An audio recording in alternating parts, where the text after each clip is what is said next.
Hi friends, நான் உங்கள் Jenny. என்னுடைய வீடியோவை நீங்கள் இப்போ தான் பார்க்குறதா இருந்தால் ஒரு சின்னதாக சப்ஸ்கிரைப் பண்ணுங்கள். என்னுடைய வீடியோ உங்களுக்கு பிடிச்சிருந்தா உங்களுடைய நண்பர்களுக்கு ஷேர் பண்ணுங்கள். நான் இன்றைக்கி நம்மளுடைய பலத்தை பற்றி தாங்க பேச போகிறேன்.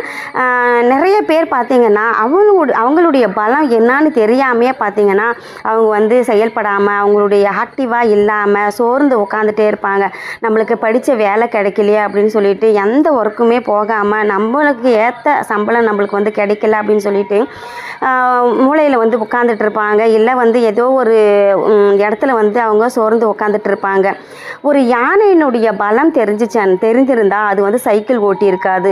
சர்க்கஸில் அதனுடைய பலம் தெரியாத வரைக்கும் அந்த இடத்துலையே பார்த்தீங்கன்னா அந்த 4 சுவத்துக்குள்ளேயே அந்த சர்க்கஸில் அது சைக்கிள் ஓட்டிக்கிட்டே இருக்குங்க. அது மாதிரி தான் நம்ம ஒரு சின்ன ஒர்க்காக இருந்தாலும் அது இறங்கி செய்யும்போது தான் நம்மளுடைய திறமை நம்மளுடைய பலம் என்ன அப்படின்னு சொல்லிட்டு நம்மளுக்கு தெரியும். அது நம்ம வெளிக்கொண்டு வரவும் முடியும்.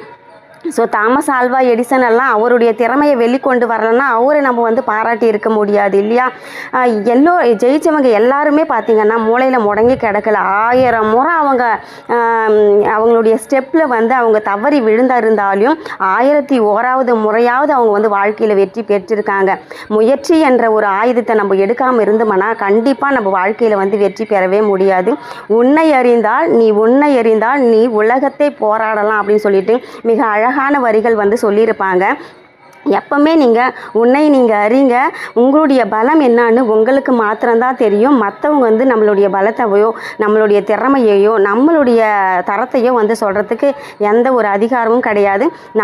நாம் மட்டும்தான் நம்ம அதிகாரியாக நம்ம இருக்கணும். கண்டிப்பாக உன்னுடைய வாழ்க்கையில் நீ வெற்றி பெறணும் அப்படின்னு சொன்னாக்கா வெற்றி என்ற ஆயுதத்தை எடுத்துக்கொண்டு முயற்சி என்ற ஒன்றை எடுத்துக்கொண்டு கண்டிப்பாக நீ வாழ்க்கையை வெற்றி பெறணும்னா போராடு, வெற்றி பெறு.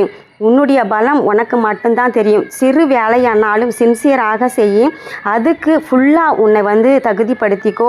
பயிற்சி செய், முயற்சி செய். கண்டிப்பாக உன்னுடைய வாழ்க்கையில் நீ தாங்க வெற்றி பெறுவீங்க. யானையை போல் அறியாமல் இருந்தீங்கன்னாக்கா அதே இடத்துல அந்த 4 சுபத்துக்குள்ளேயே மாத்திரம்தான் நீங்கள் இருப்பீங்க. கண்டிப்பாக உங்களுடைய பலம் அறிந்து கண்டிப்பாக வாழ்க்கையில் வெற்றி பெறுங்க.